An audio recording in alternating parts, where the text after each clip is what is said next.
Okay, this is Herb Arico, Chairman of the Willington Board of Education.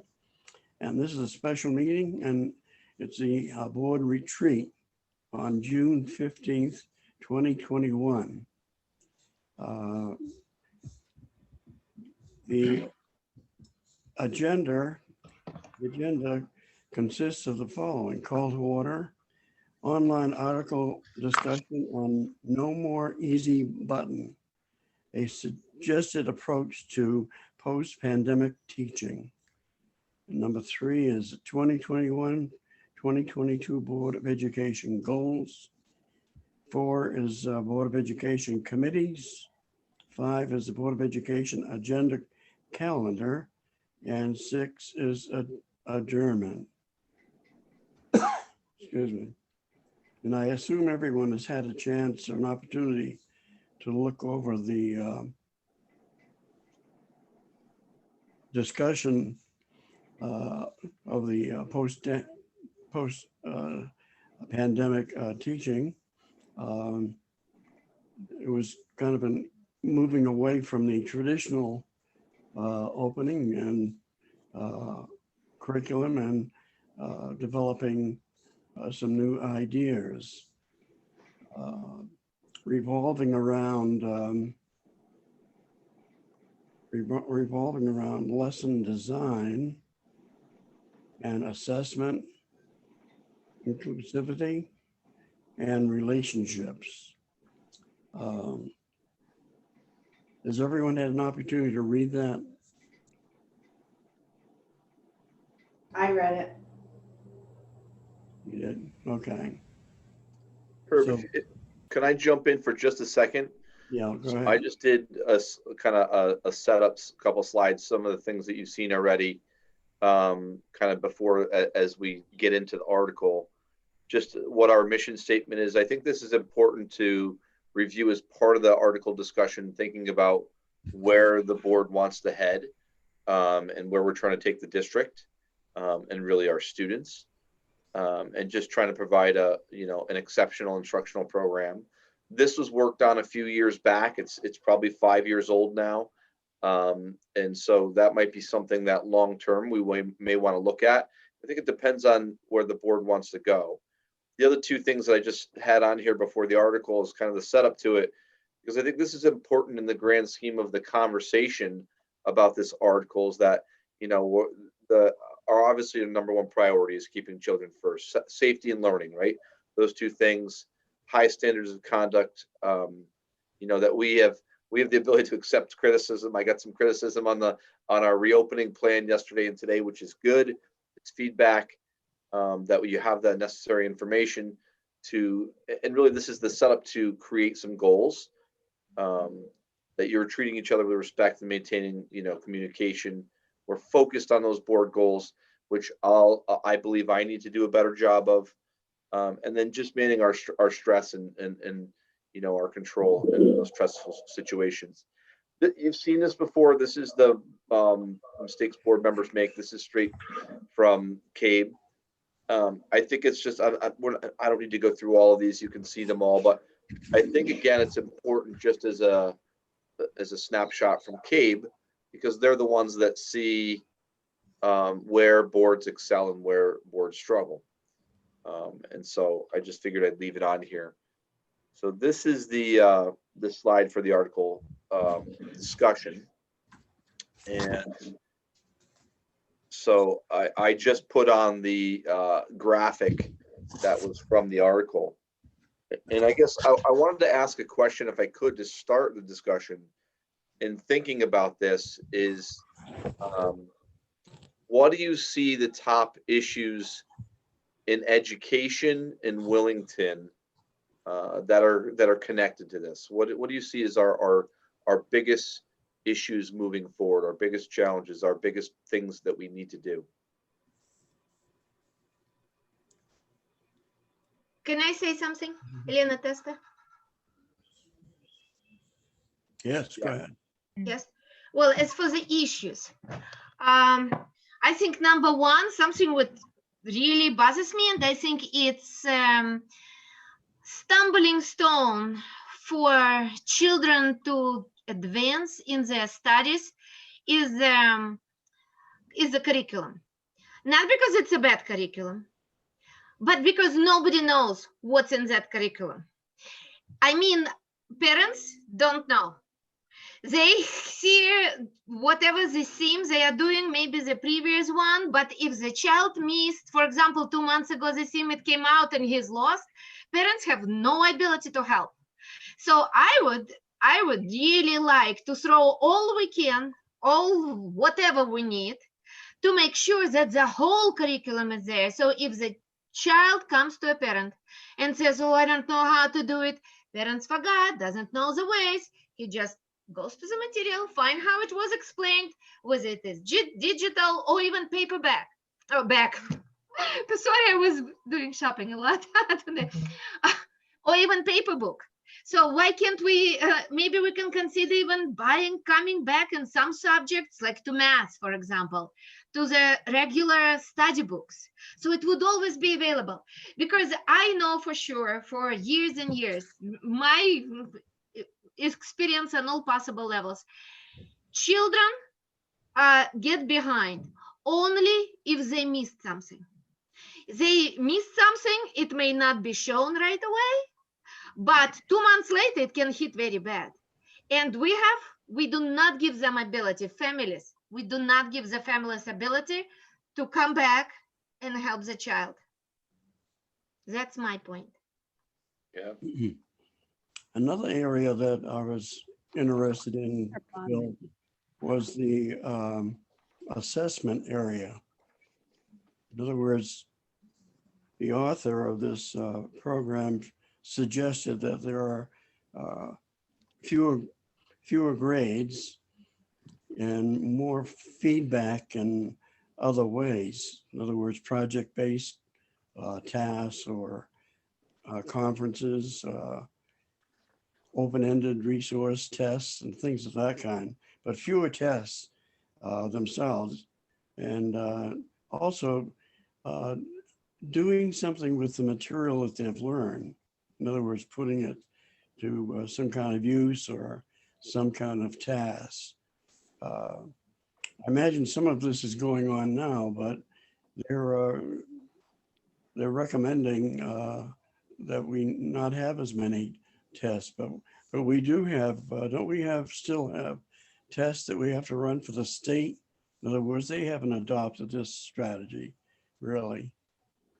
I mean, they still have the SBAC, and there's, but district level assessments, that's something that, to Elena's point, needs to go right along hand in hand with the curriculum. And I think that's why we've talked about making that a priority. And I'm quite honestly, I'm glad she said that as number one, because I think it's my number one. Yeah. Coming off of COVID, and really, Herb, to your point, assessment is really highly connected to it. How do people feel about, because some of this is not as traditional, right? Some of it is the old school way of memorization, along with spit it out on a multiple choice test. How do people feel about the concept of turn in a project, get feedback, not necessarily a grade, get feedback on it, make your, add to it, make corrections, make adjustments? How do people feel about that? Laura, you're muted. I'm muted. I'm like saying I completely agree with her. I can see your mouth moving. Yeah. No, that was exactly what I was going to say, what Herb just said, that piece in assessment, I think, is so critical. Yes, we have the state assessments, for accountability, whatever, but in the classroom, we need way more formative assessment. We need way less one and done assessments. It should, if we're trying to teach our children that what's important is learning and growing and changing their mind as they get more information, because that's what learning's all about, then we have to get away from, you do one thing, you get a grade and it's done, to, you do one thing, you get feedback. How do you make it better? How do you keep working on it? And, that cycle of revision that's so important in ELA is also that engineering design cycle that's so important in science and technology. So, and that comes right under what Elena was saying with curriculum. So, that first section, lesson design, that's your curriculum, having more project-based learning. And of course, I'm just a complete advocate of project-based learning. That's what I was doing when I went to the STEM magnet school. And it shows kids the connections between all of the subjects and how, English, language arts is not just in English language arts class, but you're using it in math and science and social studies. So yeah, those, well, they're all important. Time for relationships is incredibly important, but I agree as far as our focus, the curriculum and getting assessments so that it is formative, it is going to help students to improve and grow and learn. Yeah, go ahead, Donna.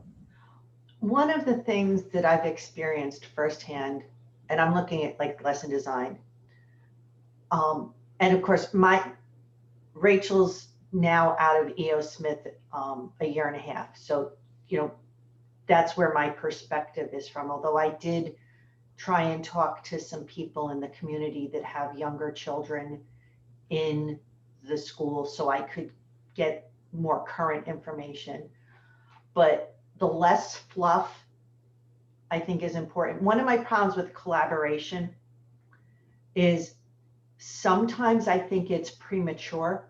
In other words, if the kids are first taught the basic building blocks of whatever it is, whether it's, think of it is if they learn, say, their letters and how to make the letters, and then they learn the basic spelling words and they have a really good, strong grasp of that, and then they learn how to write sentences. At some point in time, collaboration could be good if they're going to write a little skit or write a conversation, and that way. But sometimes I felt that the collaboration was put in way too soon, so that one child, if they were really strong, either took over or bared the burden of carrying the rest of the group. I mean, it could cut both ways. Yeah. And then a child that is maybe, like she even mentioned, somebody who's a little more timid or not sure of themselves, if they don't have those basic building blocks where they're confident that, yes, this is how you spell the word, and yes, this is what a good sentence looks like, or whatever that it is, they're less willing to participate. And so not only does somebody in the group have to carry that weight, but they also don't get the benefit that they would get if they're participating well. When they get a little, I'm going to say mature or older, whatever the case may be, they'll each recognize their strong points. And so maybe one kid is really great with coming up with the idea, but has a little bit of trouble articulating it. And the other kid in the group can help them articulate it better. Then they're great at collaborating. They can work together and they can build each other up versus somebody dragging the other one down. And so sometimes I think that in the desire for the collaboration, that it's just a little too soon. Sure. So Go ahead, Laura. I understand exactly where you're coming from, Donna, and I agree that there are basic skills students need to learn. Collaboration is also a skill that needs to be learned. And unfortunately, sometimes we think that if we just put kids together in a group and do group work, they'll learn how to collaborate. And of course, that's when you get what you were just talking about with one kid taking over, other kids not wanting to talk. But it is a set of skills, and it can be taught. And I have seen it taught as young as kindergarten and first grade. Mm-hmm. So not with, your letters, learning your letters, but with ideas. Kindergartens and first graders, they have ideas. They have big ideas about things. And through teaching them how to discuss those ideas, and how to agree with each other and disagree with each other and build on each other, you're teaching those collaboration skills. So I think that collaboration is incredibly important to be teaching them from the earliest grades. but it's not just putting kids together in a group and saying, okay, you've got this project, go. You have to actually really work from day one on, you know, how to collaborate, how to discuss things in the classroom. So maybe it's more topically appropriate, not only Yeah, building I block would agree. appropriately. Like you said, a kindergartner, maybe they can deal with, decide how they're going to put their blocks together to make their little tower or whatever it is, or what decisions. But that's a whole different ball of wax. Then now you're going to come up with a play. You know, they're just, and sometimes I, you know, as a parent, I'll never forget some of the nightmares. You know, the kids would come home with homework, and I looked at the homework, and it was so inappropriate for the age. I mean, let's face it, when you come up with a model of a monarch butterfly and they're 5, like, how about teaching them all about the monarch butterfly life cycle and then giving them some coloring pages and tell them to color in the appropriate things. But let's be real, not a single one of those kindergartners constructed the monarch butterfly model on their own. It was who has the most creative parent. And I think we should, the teachers need to, and maybe they've totally gotten away from that. It's just, those things flash into my head as they weren't good learning experiences for anybody. They were just great show-offs for when open school night was. So the homework piece is a kind of a come and gone as a hot button issue, but it's still definitely around. And Don, I agree with you. I see that sometimes, and just in education alone, right? We see sometimes it's meaningful practice, and sometimes it's fluff. Yeah. And you know, the quote in the article saying, "Is this the best move, or are we hitting the easy button?" I think sometimes it's really easy to hit the easy button when it comes to homework. Yeah. And one area that I think that we need to grow as a district is really helping parents understand what is the purpose of homework. And when they do have it, why are we assigning it and why are we not assigning it other times? A lot of people still are stuck in the way of, because there's a whole ton of research about that homework doesn't have the back that people really think it does. And I'm not pro homework, by the way. One of my things was, I don't send the kids to school with laundry to do on your time. Don't send them home to do homework on my time. You know, you have, if you can't get it done in that, and you know, and you're talking little kids where they have to be assisted a great deal versus the older kids that should be able to do it on their own or find somebody to help them. Agreed. Anybody else that hasn't spoken on any of those things yet want to share? Comments? Anne's got her hand up, Herb. Go ahead. Okay, thank you, Herb. I now have 3 things I've been accumulating. Okay, number 1, I think the assessment has to be very specific. You know, looking at it and telling them exactly what is not right about it and how they could correct it so that they are doing learning. The second thing about collaboration, in kindergarten, they do a lot of turn and talk. So the teacher will talk about something and then she'll say, turn and talk to your neighbor. And that's collaboration at the kindergarten level, where they're just talking about what the teacher just said and kind of processing it together. And I'm trying to think about the thing with the butterfly. I'm guessing that they probably did in the classroom the lifestyle of the butterfly and the parts of the butterfly, and I understand what you're saying about, you know, doing it at home and all of that. But I think it brings back to the curriculum. Important part of the curriculum is that building, you know, different, starting with the easy, getting more and more complex and adding to it. You know, if we, Phil, if we include something like this in our curriculum, it kind of ties into E.O. Smith too. They have goals and they have a vision of a learner. And one of them is the E.O. Smith graduates will be prepared to work collaboratively with others to find solutions to face the challenges of the future with creative thought and purpose. So if we give them opportunities to work collaboratively in the K-8 area, they'll be ready and prepared when they get into their high school.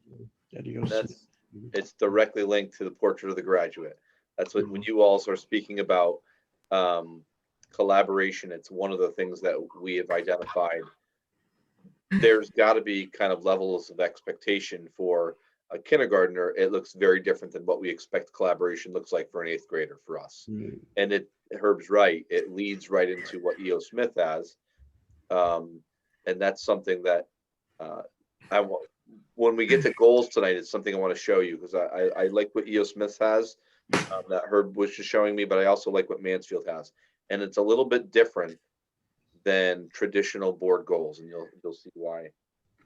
Michelle, I'm assuming you popped in because you wanted to say something. I did. And I agree with the comments about assessment and curriculum design and lesson design. That's useful, but I don't want us to ignore the importance in the immediate short term of relationships, because the kids have been more isolated in the past year and a half than they have in the past. It's not good for their overall development. And we really need time for relationship building between kids and between the adults and kids, both.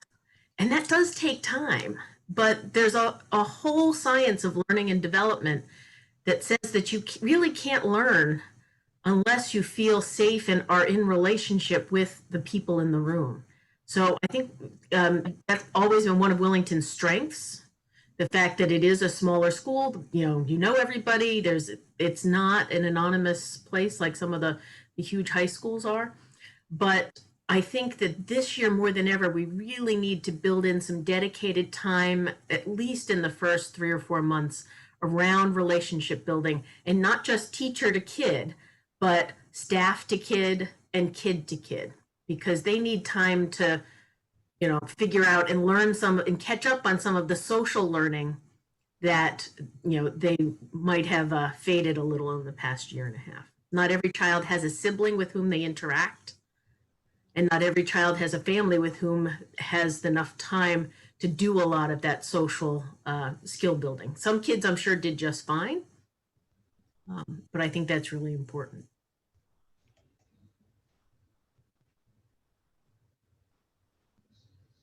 Any other thoughts you want to share on that? Anyone? You're muted, Tracy. So sorry, my husband was he's working in the room next door. In any case, I just wanted to add, I agree with what everybody's been saying, but another piece to not assessment as such, but I guess some of that collaboration is during the pandemic, we've kind of gotten away from being able to have kids give each other positive and positive feedback, but also help each other to look at how they can improve their writing or working on reading together, because we couldn't be sitting knee to knee reading a book together. And that's the kind of thing that hopefully we can get back into, because I feel like I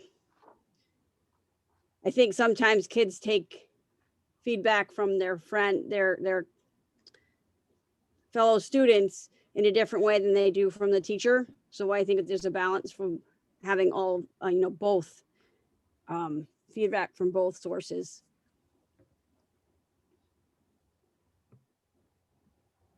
yeah, and that's training, takes training too, right? I mean, that's Practice communication.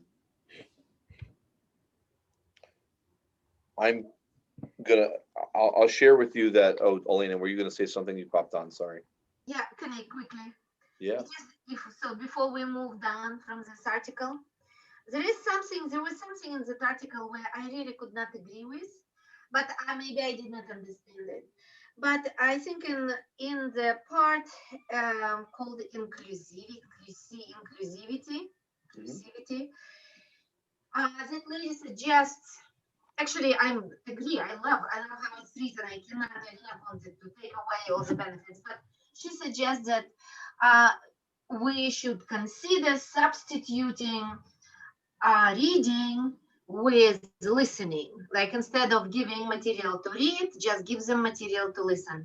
And instead of homework or something, some assignments which need to be written, instead let them be communicated by words, like video recorded.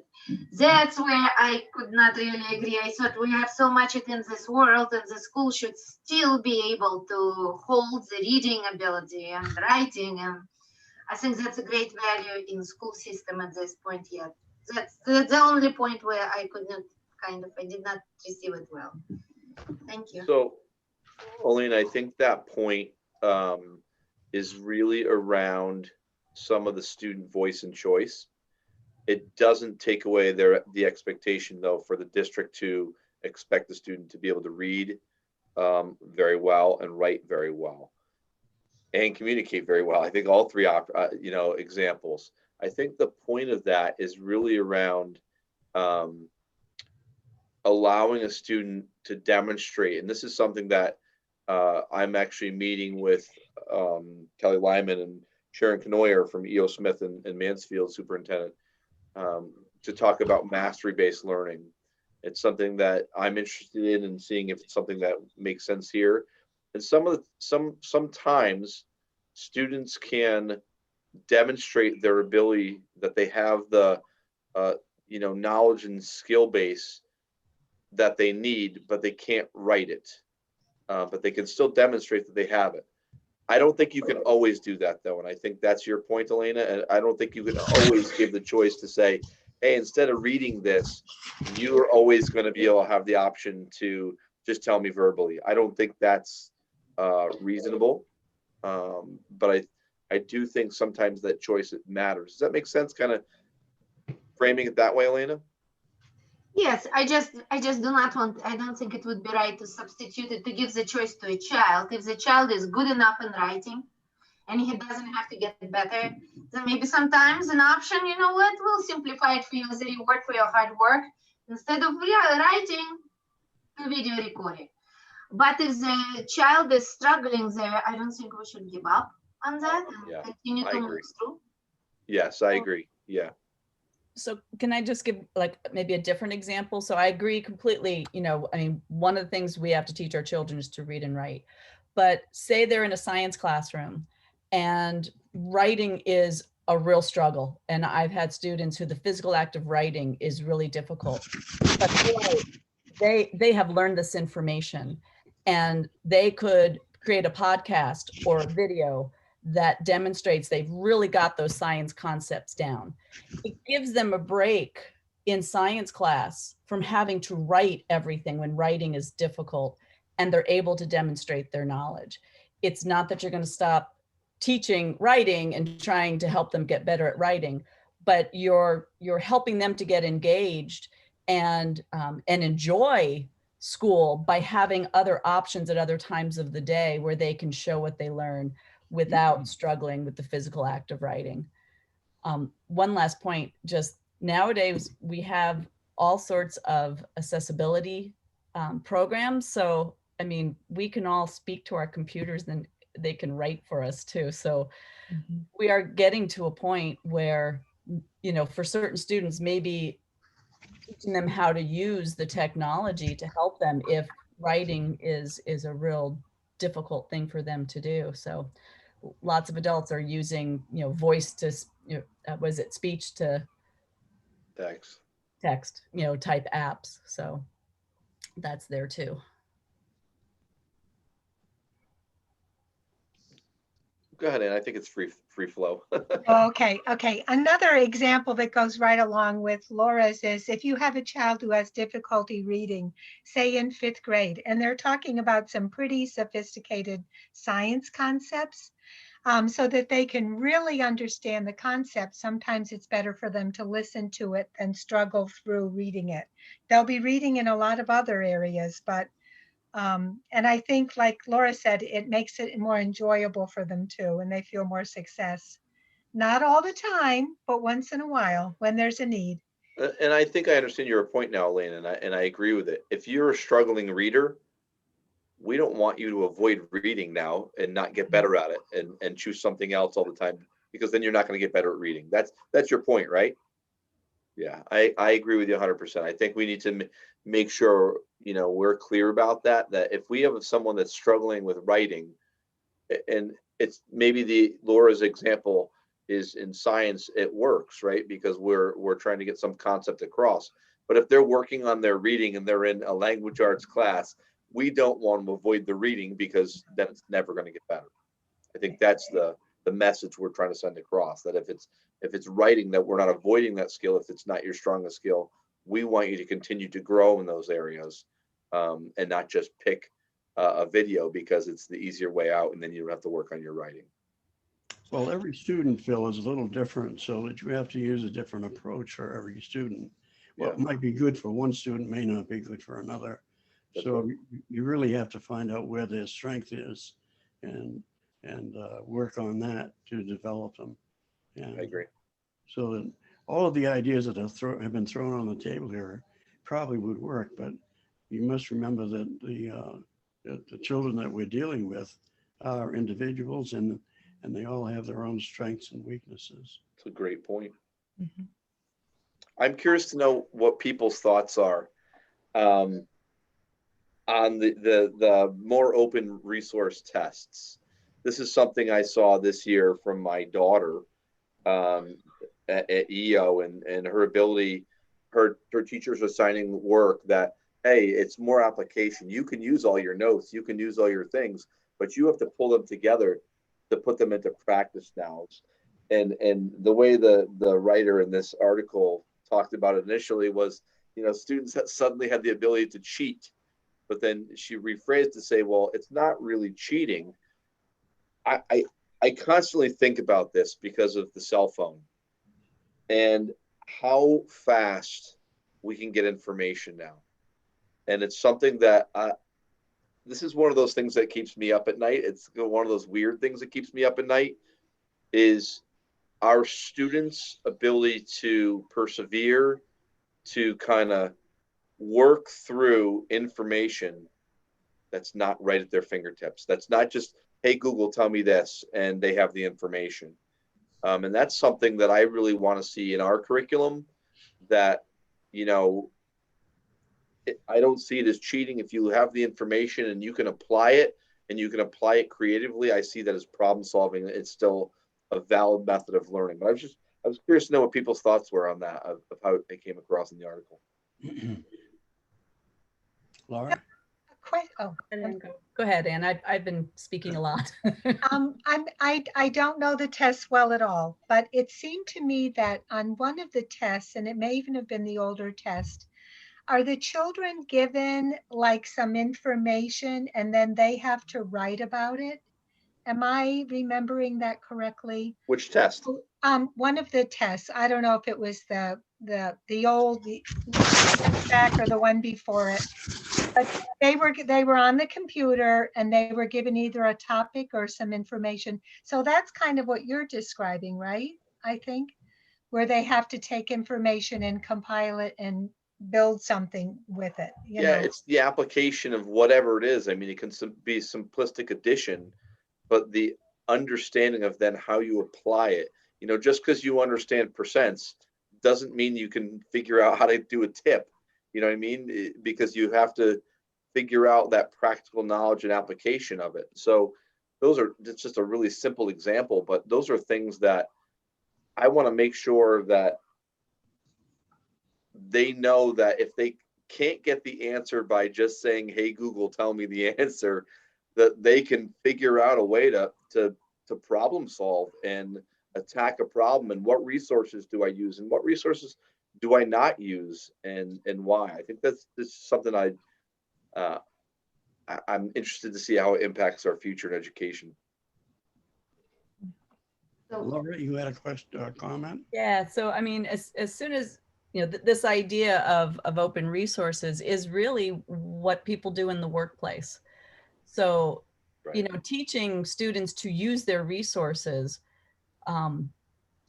for a test, exam, whatever, To me, that makes sense. If a test is something they could just Google or say, hey Siri, an answer, then it's probably not really a very, it's not going to reveal much about what the kid knows anyway. There's the easy button. It's the easy button, right? But if they're designing a project and they have to, Google to find out about, stress loads on a building or something, you're teaching them how to get that information, but then they have to have a personalized product, whatever subject you're talking about. The prompt for the assessment needs to be so that they have to put, synthesize the information from the different sources into their final answer. And then, they're really learning. Now, I come from a secondary background. So, to me, that makes a lot of sense. Going down to kindergarten, like when you did the addition one, and I'm thinking, yeah, if you're just saying, hey Siri, what's 3 times 4? I mean, kids need to know 3 times 4. They shouldn't be doing that on their phone or a calculator, because like I can remember with calculators, kids would just use a calculator, but because they had no idea what the answer would be, if they hit the wrong number, they had ridiculous numbers that they thought were the answer because they had no number sense. So there's a place for knowing those, those basic facts and skills in the younger grades, which technology might not be so good for. I think Donna was trying to chime in. A couple of things. One is, I think that there's a knowledge base that needs to be determined, like Laura was saying, if our kids don't know that 2 + 2 is 4, there's problems. Right. The goal is for technology to serve us and not us to be chained to technology. And there's some basic things that everybody should know so that when the lights go out or the battery dies or the phone falls in off the bridge into the lake or kind of thing, that you can still survive. They should be able to read a map. They should have the basic math skills. They should be able to read and communicate clearly and do it more meaningful than say, 20 characters or less. And that way. So I think it's important that some sort of basic knowledge level is determined what that is. And then, yes, if you're doing something really complex and you need to look up some basic thing, look up some information so that you can put it into what you're doing to get a good answer, that's fine. The other thing, I would love if there was something that could help the students determine their learning style. Some people are visual, some people are auditory, some people, if they just need to read the book. Some people need diagrams. And I think that would help the students and the teachers, because if you know that you have a kid that has to hear it, you're gonna maybe offer them different resources than the kid that thrives on the PowerPoints. And piggybacking on what Michelle said about relationships, I know that the school day is already pretty packed. Maybe if some of the fluff is gone, there'd be more time for relationship building, but maybe, and I don't know what the frequency should be, but maybe like if once a week there was a more organized recess time with whether it's a specific group of kids or a specific grade that could work on some of those relationship building activities, maybe like they do at summer camps or something, where everybody's standing on those blocks with the wood, with the rope, and you all have to kind of walk in step or something. But just, I'm sure the teachers are creative enough to come up with things where it could be a little more intentional and not yet take away all their free time to run around and kind of do what they please during recess. Or maybe even the PE class could be more geared to those kind of activities where it's more it's something fun, but it will accomplish the goal. You just gave me the name of my children's book when I publish it. The day technology died. I Oh, I gotta like- tell yeah. you, I mean, okay, so how many of you have seen the sheer look of panic Oh yeah. on somebody in your family, whether it's your spouse or your children or whatever, when you see the blue screen of death, or it literally fell off the bridge into the stream, and it's like, it's just a phone, Yeah. but people have gotten so tied to it that they don't realize there's life beyond the electric cord. Yeah. Can I share something quickly? Go ahead. Thank you. I just wanted to share that the Silicon Valley schools were for children of people who work in Silicon Valley. They have no technology, zero. The phones are not allowed there. They all use classical textbooks. They all use paper, pencils. They write it. And those kids are advanced beyond of all our understanding. Yes, as for the relationships, they have the whole, I even have the book. I bought the book of their curriculums, which they use, not curriculums, but the way how they teach. I will be happy to share it. Just I'll give it to you, Phil, when I find it. I couldn't find it today. But they, for the relationships, for like that lady was sharing hands-on teaching. Oh, they have amazing projects, amazing things they do together. It's socializing not through the screen, but face to face interaction with adults, children, not just adults with one parent, one teacher or parents, but they are very well rounded in their development. That's how they learn. So I'll find that book and I'll bring it to you, Phil. I will not be, but the results of that teaching is absolutely amazing. And it's not just classical, how we used to have it for years. It uses for the major part, but it's very deeply integrated with building relationships and hands-on teaching. There's a movie about that. I'll have to find it. Any other thoughts on the article? Any particular points you wanted to discuss?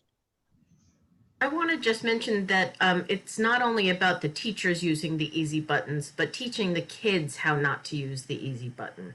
The number of them who look at the very first entry that shows up if you do a Google search and say, oh, this must be the one that knows everything, and they cite that single source as the answer, but teaching them to kind of think a little bit more deeply and not always go for the easy answer is important. But I also wanted to go back to briefly the question about the open book tests or open resources, which I am all for. But that really has to be built on a foundation of strong executive functioning at the youngest grades, because memory is important. If we were to skip all of the things that help to build memory at a young age, not just times tables, but memory and other executive function in general is an essential foundation before you can move to the point where you can do an open book test. Anybody else? Any other thoughts? In the report there, in inclusivity, they mentioned classroom material, and it's always a problem with me because I don't know whether we're using a book, what kind of resources we have, whether we have workbooks or just flyers that are printed out and handed out to students, or they have their handheld computers to get information. But the author did mention the fact that students should have more materials in their classroom, and it should be diverse material, so they have ample opportunities to get all this information that they need. And I agree with Michelle in the open resource test where you're using either a computer or a book or something like that, I think you have to start in the early grades to develop this skill so they have it, and don't in the 7th and 8th grade don't all of a sudden bring this on into the curriculum and offer it to the students, but they should be ready for it or know something about it.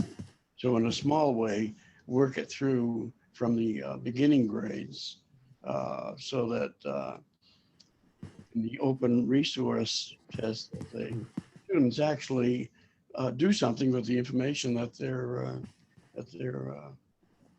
asked to put together. Sure.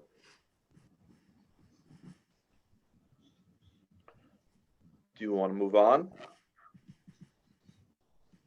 I saw a couple nods. Yeah, probably. We could probably spend the whole evening on that. Well, interestingly enough, I think that ties directly into this, into your board goals. And so, I was taking notes as you were making comments about the things that are, you're trying to highlight what you want to see in the big picture, whether it's in curriculum or some of the finer points of making sure we're teaching executive functioning within the curriculum on the earlier years. And that when the curriculum is developed, we want some of that hands-on engaging those lessons, but we still need a good foundation for students. All of those things are kind of tied into the curriculum and assessment. Right. These are your goals that you have now. And what I did was I just put them up there and wanted you to be able to have a conversation about them. But I also, in this is, I wanted to make sure you understood how, once you have goals, what I do with them. And so these should be all tied together. Your mission statement and your motto should be tied together to what you're trying to do with your goals. And then from your goals, we then have administrative measures and what we're doing around your specific goals to reach them. And then the teachers have their goals. And again, these are generic. It might not be a great year to share these just because of COVID, but this is typically how we work through the process. And if we do it right, we should be able to take the tangible data that we can put our hands on and look at and review and work it right back up to your board goals. And you're going to hear me talk about this a little bit more when we get to the calendar portion. The other piece of this, this is actually going to go back.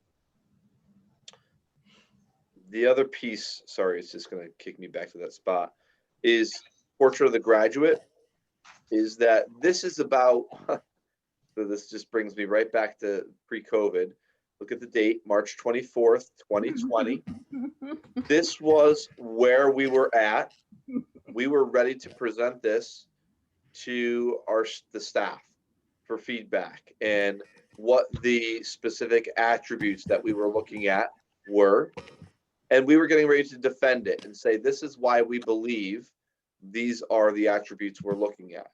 I think this needs to be part of your big picture goals because it's tied to your curriculum. The last thing I'm going to show you, and then I'm going to be quiet so you can discuss your goals, is the samples. I'm going to be honest with you, as I typically am try to be blunt. You can put out some generic goals. We're going to make them come to life either way. I looked to see what was out there. These are some of the examples that are out there. This is what's on their website. Link state and local curriculum standards, student assessments and instructions so that students acquire the knowledge and skills they need to succeed. Really general. I think these are, they're decent goals. They've been, some of these people have had the same goals for numerous years. Some of them break them up into really simple statements. Maximize learning opportunities for all students. Real simple to the point. I want to show you, and this is, Herb just found it for me, and I noticed right away This is Region 19's. And what they did is, these aren't really their goals, but this is what they're working on. So they have their mission, their vision of a learner, which you were actually identifying tonight without you realizing it, and their vision of a graduate. I'm going to show you what I believe to be a really good example of this. Oh, sorry, I missed Simsbury. There's another example for Simsbury for what they have for their goals. And remember, some of these places have high schools, so their goals might look a little bit different. I actually really liked the Mansfield model, and I'm going to tell you, I looked at a ton of goals.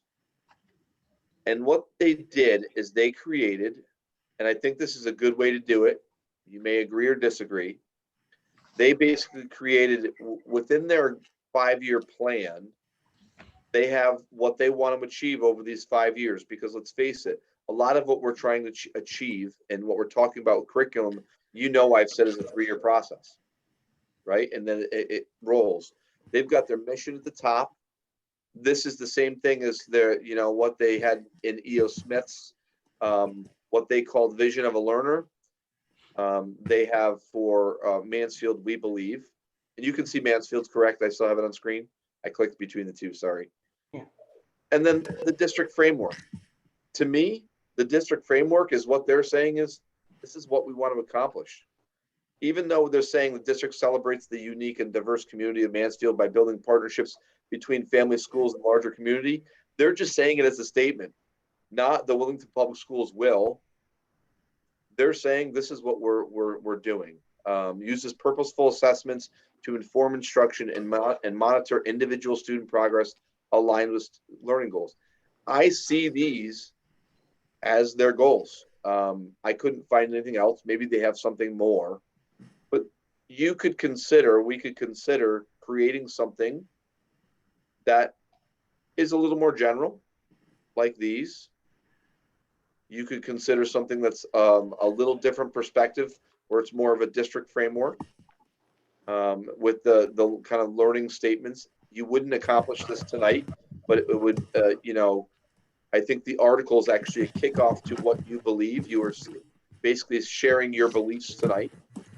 Or you could just go back and look at, where was it? This one here, sorry. You could just go back and revise these for 21, 22, discuss them, put some thoughts on paper. It's up to you. But I wanted to share with you the sample alignment of what I do with them once you have them. I think you have to consider Portrait of the Graduate in this big picture along with the curriculum. And then I wanted to share you some samples for you with some different methodologies of getting to the same end. Bill, could you put the Mansfield one up again? All right. What I like about the Mansfield one is they talk about knowledge, skills, and attributes essential for personal excellence in learning, life, and I would just say, and work, because it doesn't matter where you are, whether you're in a small town or you're in a city or you're jet setting around the world. But I like that they want their goal is to get the kids ready to be productive, self-supporting members of society.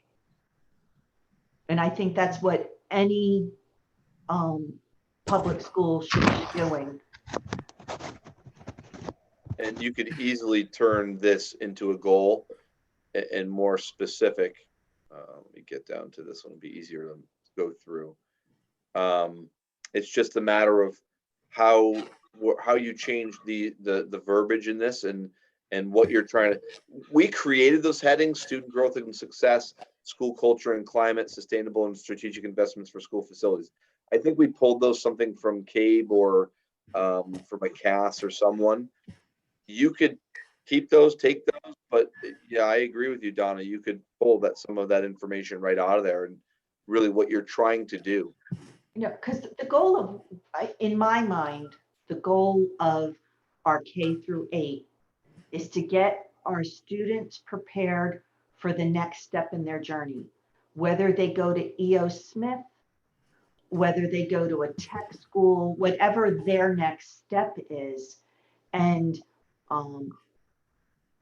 you know, and when you have a love for learning and you learn how to learn, then with the resources, you know, we have at our fingertips, like we discussed earlier with your phones. I mean, you can find something you're passionate about and just dive on in and just keep learning. I mean, it's a lifetime process.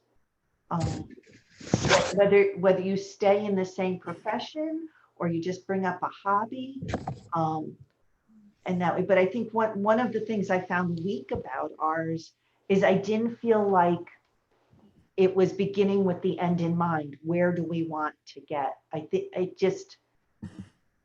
think our goal, you know, it should be straight up and simple and that way. So I really liked that Mansfield thing. And you're muted. If we did go with the work thing, I would like to see pairing citizenship with that. So you want to be a productive worker, but you also want to be a good citizen. I think they go hand in hand. I agree. And that part there, work and citizenship, that is really connected to Portrait of the Graduate, for sure. I mean, there would be a direct line to those skills.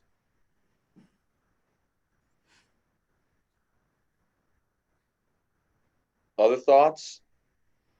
I'd like to make a pitch for, if we're sticking with the language, to keep the global community piece in there, because I think especially for kids who live in a small town, it's important to see the breadth of the entire world. You know, having traveled internationally, it changes the way you look at the world. And since I did not do that until I was an adult, it would have been helpful had I seen more of the world even through the internet and other things. I'm sure the world in some ways is smaller than it used to be.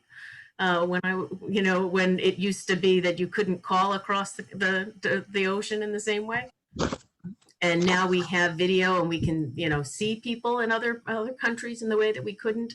But I think that especially the fact that we're preparing our young people for a future in a world that's going to be even smaller, and thinking about what that means for them. We're preparing them for an uncertain future, and we don't know what that's going to entail. But I think, if anything, there will be more need for them to understand the world as a whole.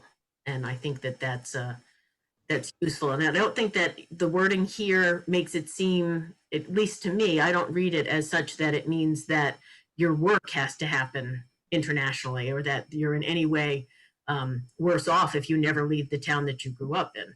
But just the awareness of the broader world. I know that it's something that I would have wished I'd had at a younger age in my own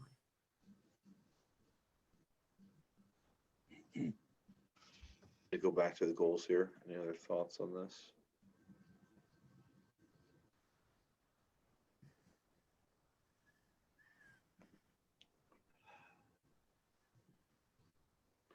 So I don't know that you're going to solve this tonight, this puzzle, but I think it's something that you want to look to. Is the 1 year picture something that you want to continue to craft? Do you want to look at I think because of the curriculum work we're looking at doing, you could easily tie it to a 3 year picture. Or you could do a 5 year picture. What are your thoughts on going beyond a 1 year picture? I would argue that goals are really never a 1 year goal. I think they become kind of your objectives of what you're going to accomplish in the year. But I think goals should be a little bit more aspirational. And I think many of these are, and we wouldn't be updating this every year and changing them. We might wordsmith it and say, oh, we're going to focus more on this or less on that. but that's really just wordsmithing. I think the one question comes down to the school facilities question, and that too is probably more of a conversation, and a lot of that is beyond it's outside of our hands right now, how that moves. So if it would be more useful to the staff at the school to have a model that's more set like the Mansfield one, it would be worth it to me to create a document that would be useful and help the staff really all be in alignment with what they want to get done. So I'm not tied to necessarily having 3 goals or a 1-year goal or a 3-year goal, but these don't seem especially useful as single 1-year goals. You know, if it's a vision that we're going to have, and this is what we want to say, we should picture that vision for a longer term, because nothing we do ever changes within just 1 year. Well, just number 1 alone, we just said it's a 3-year process. So, I mean, if you look at your first goal, I mean, that's the point of it. So, I mean, I'm glad to take this piece here, and I'm going to do something maybe a little bit different than what Mansfield did from the standpoint of, we could take our current mission statement, but I think underneath the mission statement, I think something Donna's said that is kind of struck me is that your mission statement is part of this, but I don't think it'd be a bad thing for the board to have one big overarching goal that it doesn't go away. You're not addressing it like this is big picture. It could be kind of, 10-year process. Anybody that comes in, like, here's our big picture goal, and then lay out the district framework and some of those belief statements. I can pull some of those things from what you said tonight, and lay out, give you a picture of what this looks like that you could work on, over the summer. And we could just revisit in July and August. And then, from there, as long as come the start of school, I would be able to take that and you've got a plan so that we can build our plan with administrators and teachers from there. I'm glad to do that if it's something that, but I wanted to get your feedback on it. I didn't want to, because it's kind of, it's getting away from this picture right here. But I almost think you need to, Phil, because our goal isn't, to me, how you achieve your goal may get tweaked as you find out what works, or responding to different needs of students or circumstances.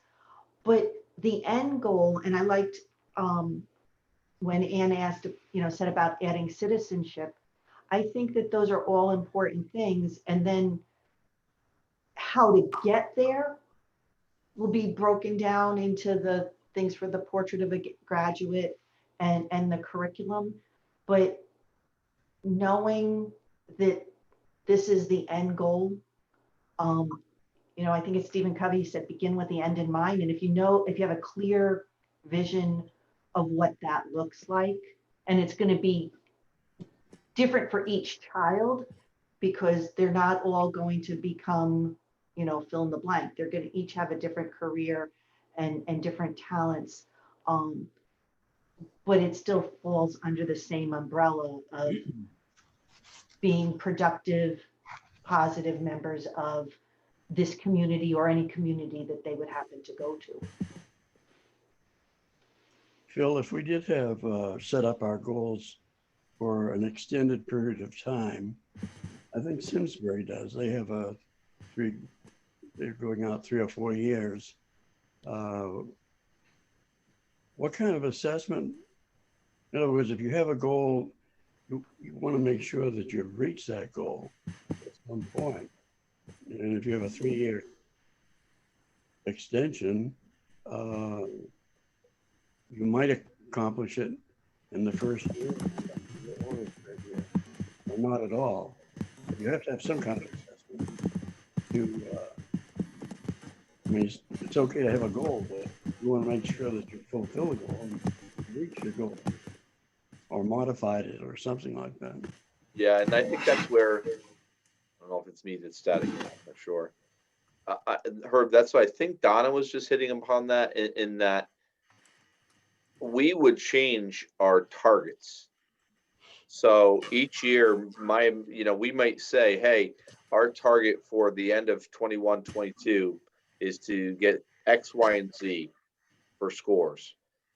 And then when we reach it, it doesn't mean we've satisfied your big overarching goal. It just means we've taken a step. And that the following year, now we want to get, these scores. And so trying to, I think it's trying to change what your objectives are and what your learning targets are along the way. What are you hoping to accomplish in that first year? We can easily identify that for those things, for each of those goals. Bill, were you also talking about combining those 3 goals into one big goal? Not necessarily. I think that, look at this I like the overall framework of this. Mm-hmm. I think we could make it our own, and it's a picture of where, Donna's point of Covey saying begin with the end in mind. Like, that's where they should see that first. Like, what's the end in mind for our K-8 students? What do we want them to leave with? And Donna's got all sorts of little nuggets tonight. She just said, Willington Public Schools preparing students for their next journey. I mean, those are the types of things that we would put on here, and you'd create a web. And the way I see this is I see this document being maybe a 1 or 2 pager, and the second page being, did I click the right thing? Yes, I did. The second page is where you may see the differences in year 2. We're going to build some of these things, but your section up here is not going to change. But in that, you'd get a report from me at the end of the year, and it could almost be part of my evaluation or just big picture. Where are we? This is what we've accomplished, and this is what we haven't accomplished, and we're going to continue. But we would create those things in, identifiers through administrators and teachers, and then it shows you the big picture. What are we trying to get to in the end? What's our overall mission, right? What do we believe? What's that overarching goal, and then what's our framework? I think I could pull those things together, and then you would have the ability to kind of tweak, wordsmith, and adjust those things to make sure it meets what you want to say as a board. Does that make sense? Yeah. Bill, is Sounds anywhere, do good. they have goals by grade? What was that? Is anywhere there, like, I'm just making this up. So, kindergarten, by the time they leave kindergarten, this is what the goal is, that they all know their letters, they can write their letters, and so when they go into first grade, the building blocks, that's probably more of a curriculum thing. It is. As far as how it happens, but do we know do we have a roadmap that says, or is this just all part of the standards that by this time they have to know this? It's a combination of both. It's a combination of the standards and then us making it come to life through the curriculum. And the big assessments, we'll call the big assessment SBAC. It doesn't have to be the only big assessment, but making sure the assessments that we have, that they're meeting those standards as they move forward. So it's definitely down to like what you're talking about here is big picture, and then we can measure it way down, like and that's what I say, big picture board goals. Next level is mine. Next level is the administrators. Next level is the teachers. We're going to spell those things out, but the standards lay out what those learning expectations are for each grade level all the way through 8th grade.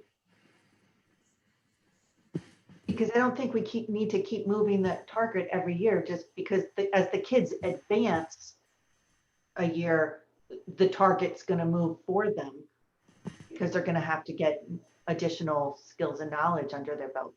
Yeah, and some of those things I was talking to, that a target could be, hey, we need to complete the first, 4 units for the math program. I was just giving an example. It doesn't have to be a learning target.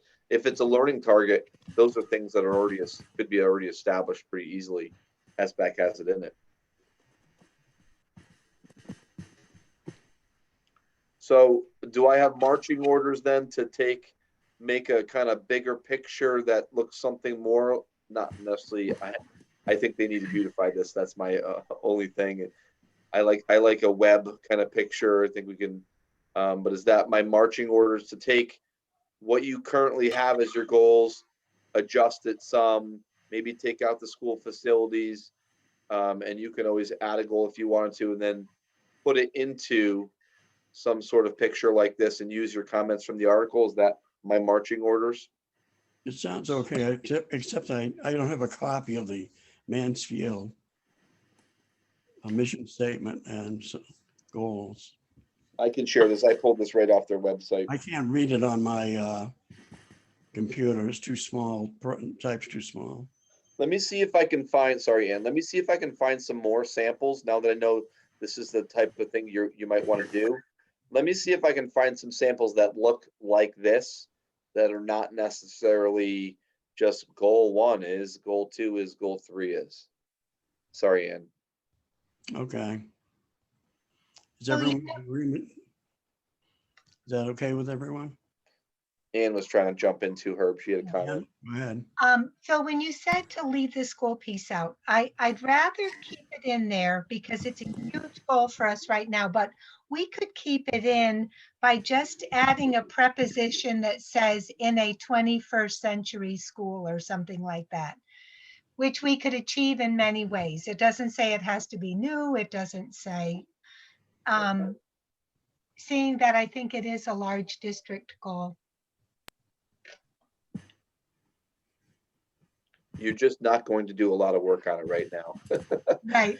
Your work is done. And so I agree. If you can write in 21st century learning skills, which really, I mean, it connects to all the literacy stuff we're talking about, whether we're talking about numbers or reading. It connects to all the things with Portrait of the Graduate. That's 21st learning, the 21st learning skills. You're talking about life skills, which is that productivity and social skills. I mean, all of them go together into 21st century learning. And that just happens to be what the physical space looks like to do those things. Right. Yeah. If you use the word school, I think that becomes the physical space. Right. Yeah. Okay, so then I will share, I'll pull as many samples as I can and just fire them off to you. I'll share this Mansfield version for you. I'll look to see if there's, I just literally got E.O. Smith's tonight. I will share that with you. And then I will get that for you for your next meeting. This committee piece that is the next thing on the agenda is really meant to tie to your goals and where you're trying to get to, where you're going to spend your time. I don't think it makes sense to adjust these right now. You have elections in November. If anything changes, you can always adjust your committees then.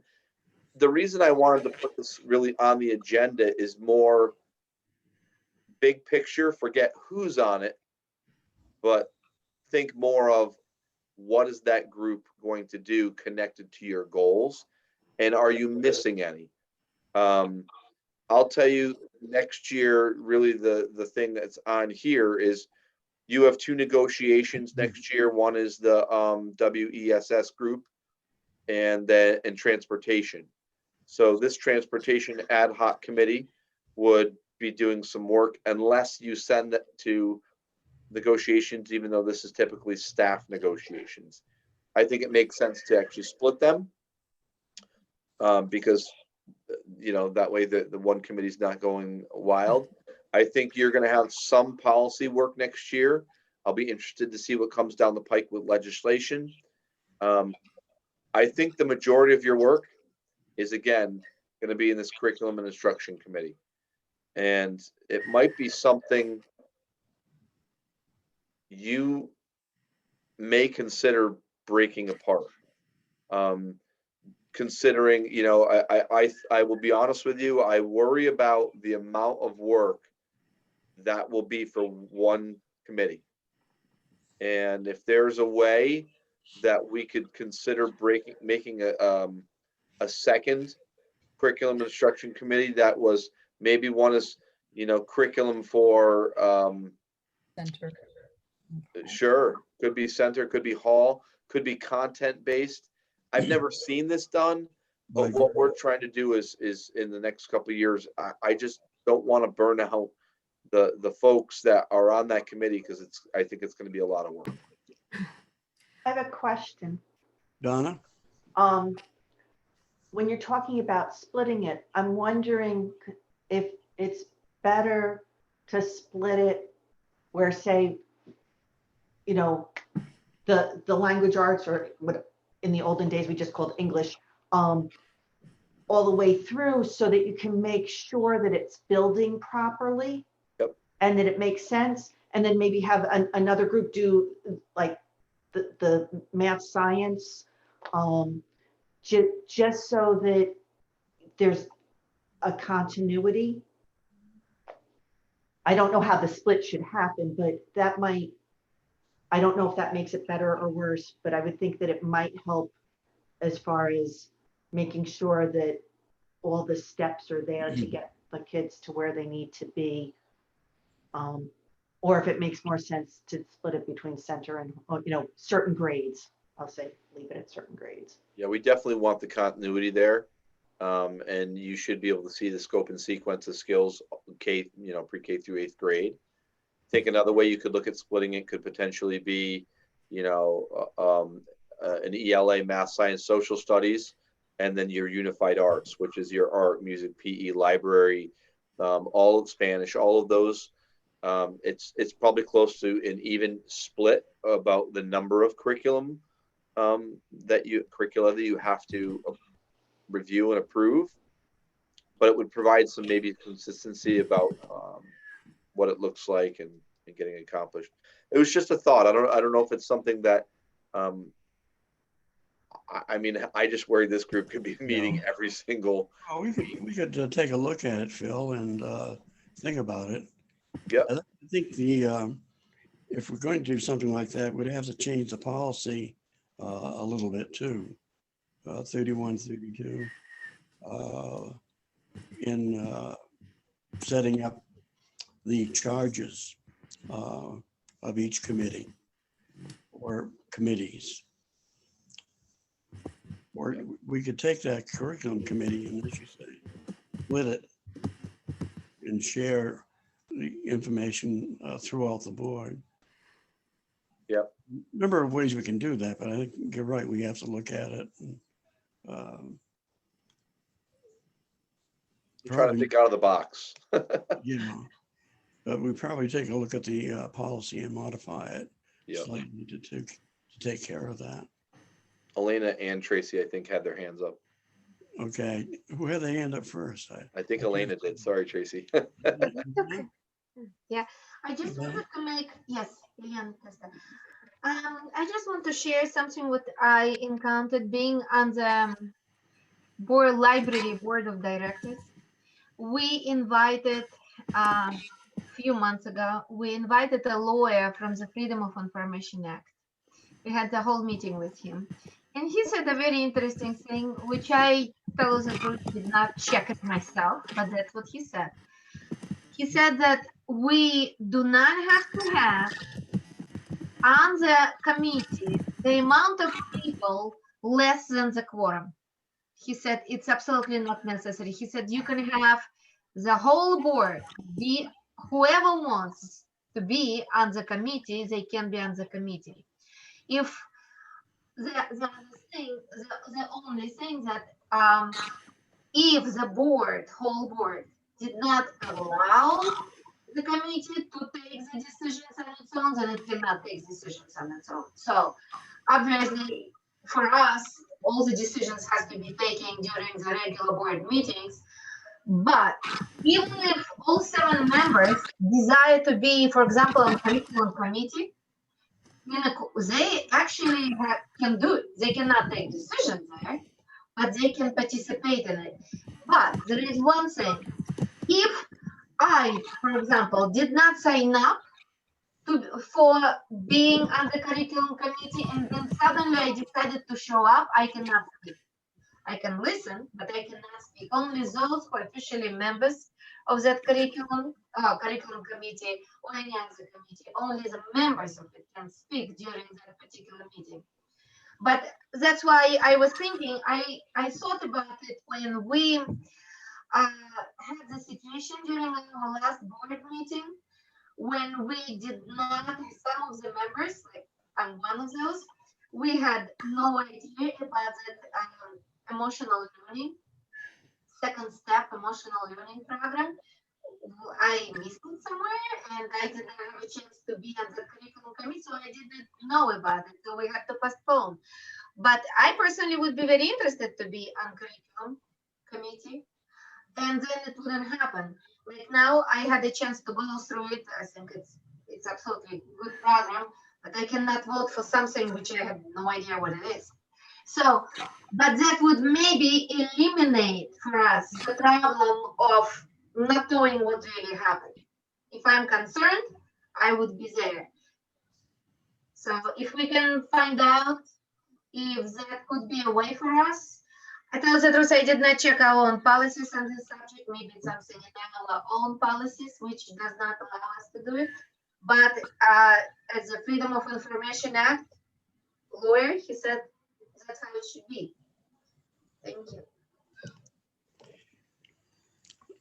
I couldn't hear everything that you said, Elena, but the committee's made up of 3 people. That's what, yes, that's exactly how we believe. If you have 4 people, then it would be a board meeting. Yes, that's exactly how I believe. But that's not how that lawyer from the Freedom of Information Act, he said not at all. He said you can have the whole board to be at that committee. And why I just said it now, as Phil, as you are talking about possible negotiations, a lot of work coming. If more people participate from the board, then we may have no problem with that.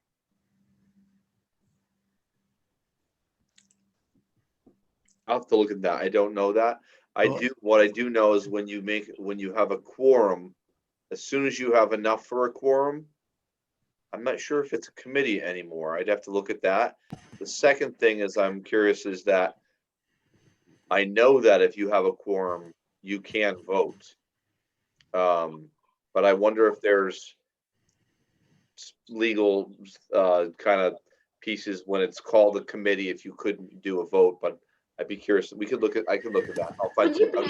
Yes. Yeah, I think that lawyer. The FOI, and I don't think they've changed that, Phil.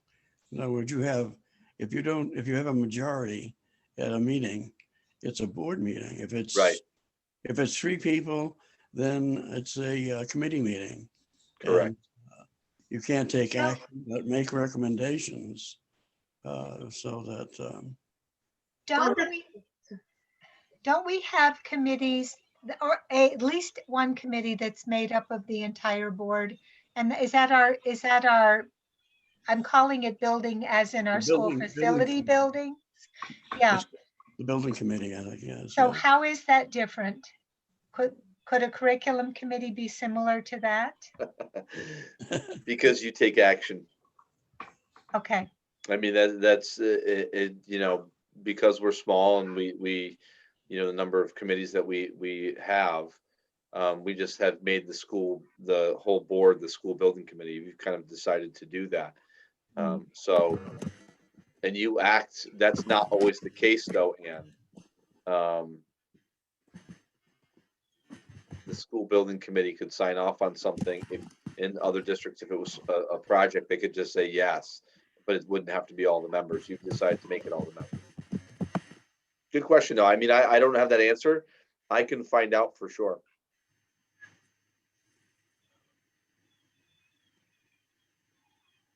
So just, you know, I wanted to kind of provoke some... Tracy? Oh, sorry. Oh, Tracy, yeah, sorry. That's okay. I was just going back to what we were talking about as far as if we should split the curriculum committee into more than one group and how we might do that. But I'm thinking maybe we need to look back. We had a plan that you had presented, I think, a few meetings ago that we had discussed at the curriculum meeting about the plan of how, a timeline. And Yep. that timeline is going to change because now we're going to have one person working full time on it, but it's also one person versus two people working on two different areas, so that might change the look of that timeline, which might drive how we decide to review and vote on policies. I mean, different curriculums as we go along. Right. So we may want to wait until that person is hired and we think a little bit more about, I don't know if that's necessary or not. I'm just thinking that. No, I agree with you, Tracy. I think that, this is not a change you make tonight. This is just a thought for something for the future, because as you move forward, we may find out that, hey, that person just, your first couple go rounds, whether it's the curriculum level committee and then moves to the full board, you may take more time, your first couple approvals. And then after that, you are looking at it and going, wow, they are just cranking along. We can see the documentation. We can see the scope and sequence in everyone. Everything's well written. And then you start to just stamp, if you know what I mean. So those are things, because once it's stamped, it goes on the website and you can see that anytime you want. Building up to that point might be slower. So you might be right, where once they get going, but it won't be for a couple months. They're not going to be hired and then suddenly there's poof. Curricula. So Phil, you want the whole board to act as a curriculum committee? No, I think the whole board has to approve curriculum. But I was just giving an example. Look at if Laura, Ann, or Tracy wanted to be on the second one as an example for unified arts, I don't think there's anything that says they couldn't. I was just trying to see if there might be a need to break it up. That's all I'm saying. And I don't know that that's going to be the case. But I wanted to share the thought. I also, can I say something? Okay. I just personally, when we're talking about committees, I really would be very interested to be on curriculum committee. I was, but I understand we could not make it. But if there is a way for me to be on it too, I would love to be on it. All right, so let me get some more information, Herb, and I can bring it back to just a regular board meeting and just share what I found. Okay. And as we progress forward in the next couple months and get more information on this, if you decide to do a kind of a curriculum instruction 2.0 committee, we can figure that out from there. Okay, sounds good. Fine. It might also be more efficient if we were a whole board committee to even do the voting as part of our meetings. They would still be recorded, so they would still be public, available to the public, but we wouldn't, if we do have a very large amount of curriculum to approve, it wouldn't be making our regular meetings run long. Or It'll is it be best- really important for you to review curriculum before meetings. If you want to, so that way we're not taking time to go through 1,000 things. So you can send those edits ahead of time, Well, and maybe if there's, maybe we could even have a special meeting that's focused just on, on that. say there's 4 things to approve. Okay, let's just meet and approve, go through those 4 things and then move on so that it's a little bit more doable. Right. We could even do our formal voting, present them during our committee meetings, review them, and then just do the formal voting at the official board meetings. Okay, we'll see what happens. We'll work on that, Phil. Yep. So this is the next item, Herb. This is the year at a glance. What I did was this is helpful for me. I think it's helpful for whoever's chair is we kind of tried to do a layout of what the year looked like. The thing that this is typically when we've talked about each of these items. Enrollment update I've done in my superintendent's report each time. Typically I talk if we hire anybody new. There's things that are on here that have to happen at certain times of the year, healthy food certification. One of the things that I'd like to add to this, and I think this was Donna, maybe you were the one that mentioned this, that, you know, we want to have the student data review put on here. I think it sends an important message. Excuse me, right now it says testing results state and local in October. And I'm not sure that the local is in the right spot. I think state would be SBAC. But we do our testing the beginning of the year, the middle of the year, the end of the year for iReady. I think we should put that on here, is that data review. It's connected to your, you know, the goals. We would see how students are progressing. That's, you know, just one of the ideas I had that I would like to see on here. So it sends a message that this is, you know, when we're going to do it, and that it's important to the board. Thoughts on that, or thoughts on other items that you would want to see on here? The building projects that we have, is that under capital improvement project review? Correct. So I bumped that up, Herb. I think that's something we need to start talking about earlier in October. So that way you can have more discussion about where do you want those, what things actually you want me to pursue. I pursue what I believe is right. But if you said, look, we really want you to pursue a new playground, I'm just making something up. And so I need time to collect those quotes and gather the data.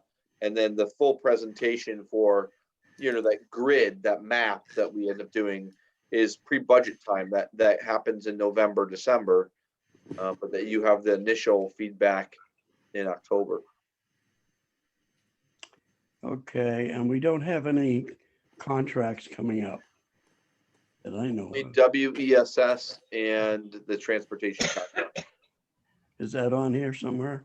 They're not, because this is really when I say year at a glance, this is more like, what are you going to have on your agendas? What do we need to make sure that we have on our board agendas each month? It doesn't lock you into that, but it just gives you a picture of what would be when.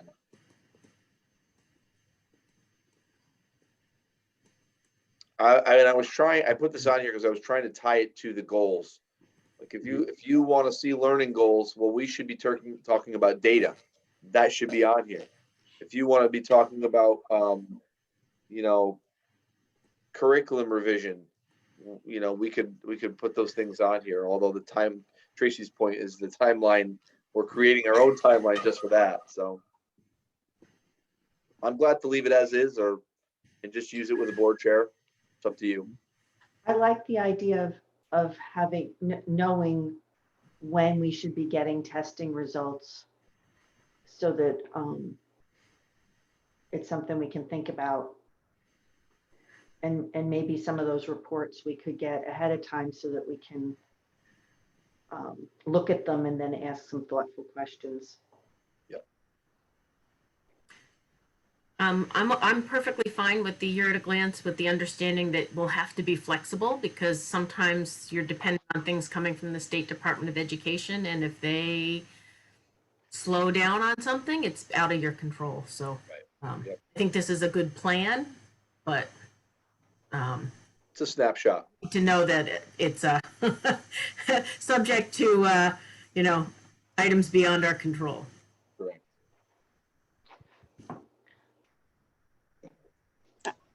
I like the idea of seeing a little snapshot of the iReady report or something, you know, 3 times a year, but also going back to when we were talking about our goals, just a little review of whether we met them, because I think we touch on them, but not as a agenda item that we say specifically, we're going to look at the goals and did we meet them or not. So once we've developed new goals. It would be nice to have that at the end of the year or in the summer when it's a little quieter.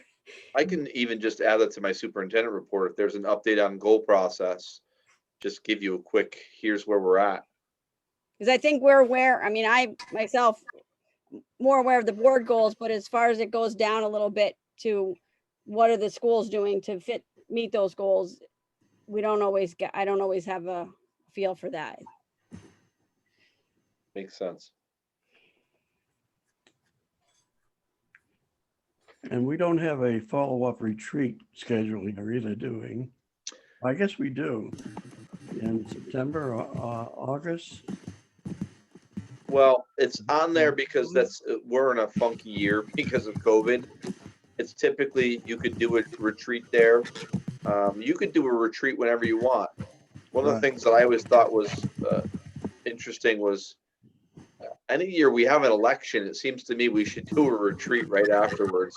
As new people come on, like we should be doing a retreat right away.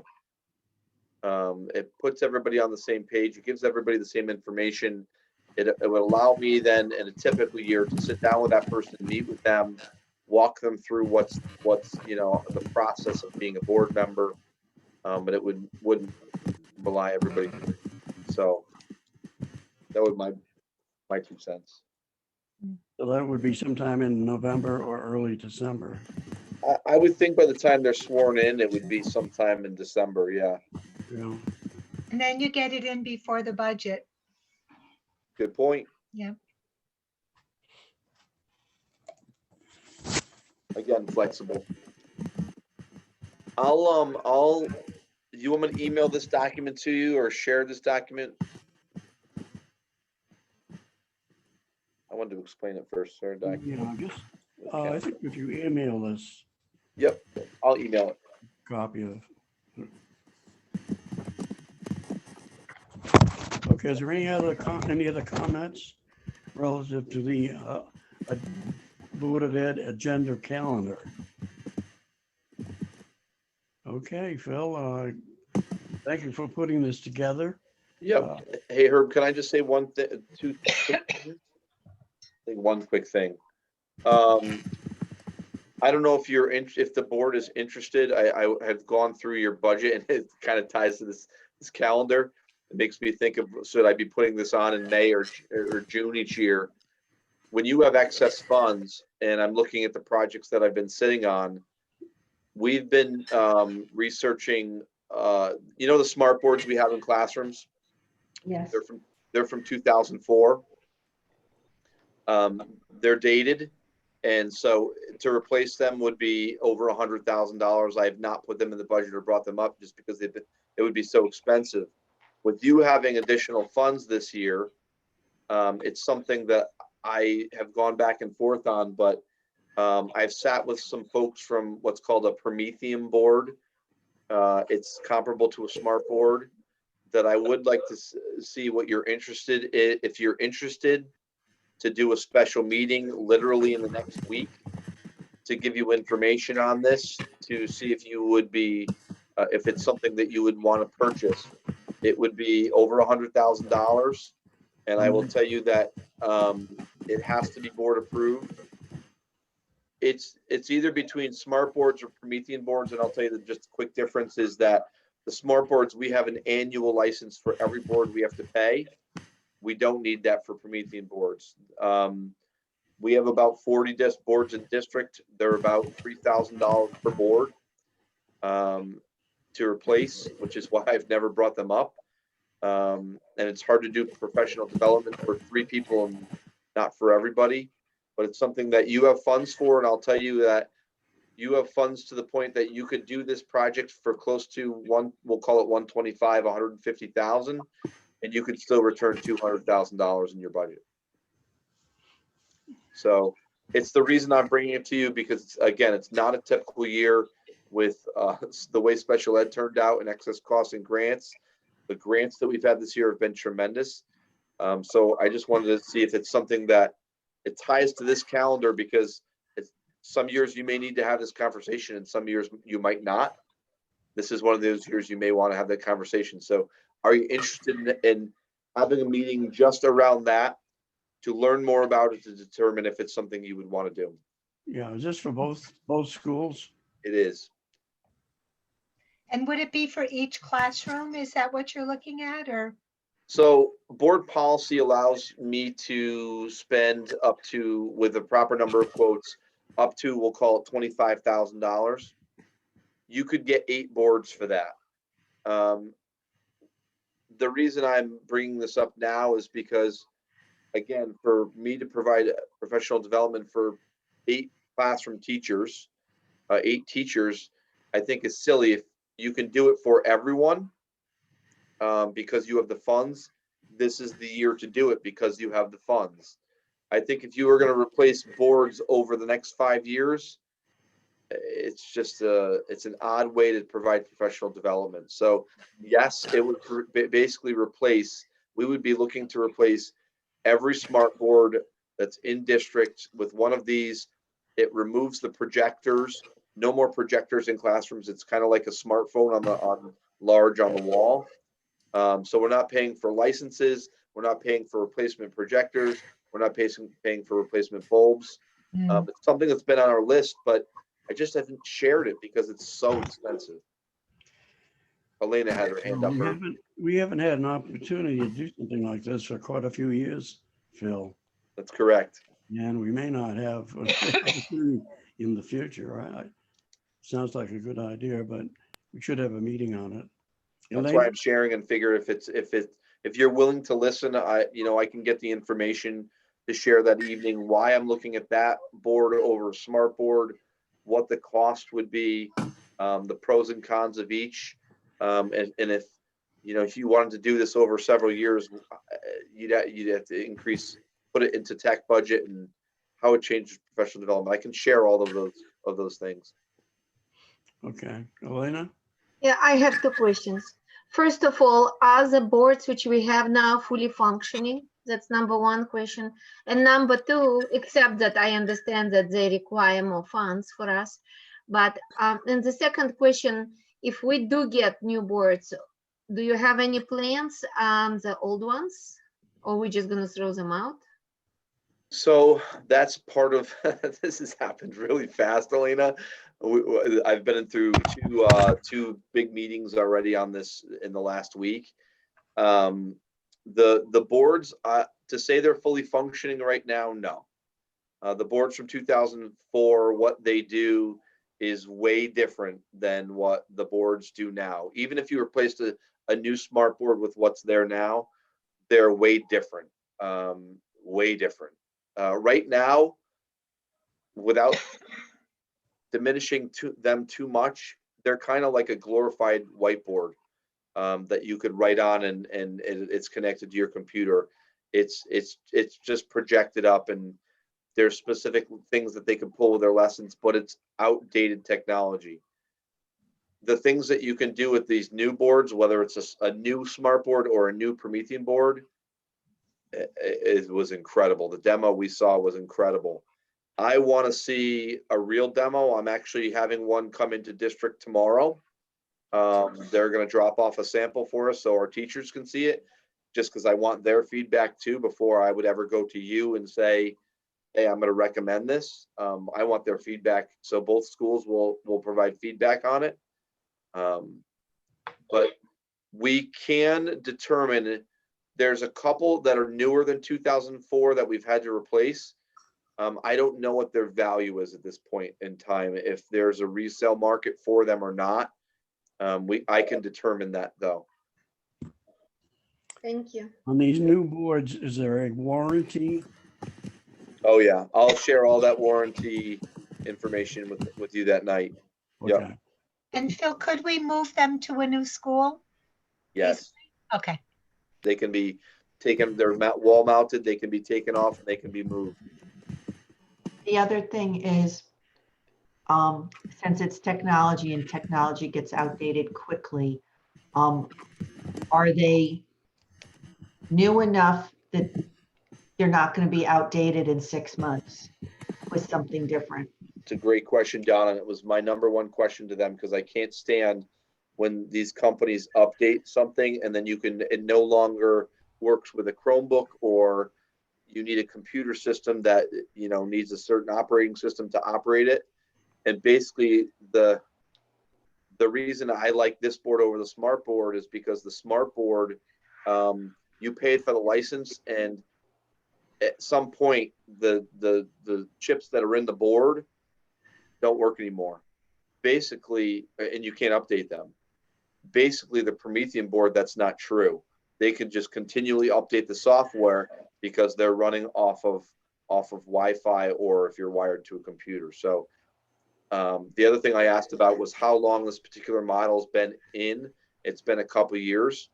And so we know, number one, we know they've been working well. They're using them in Colombia right now. And number two is that you can get the updates for them. They're not going to be outdated the year after you buy them.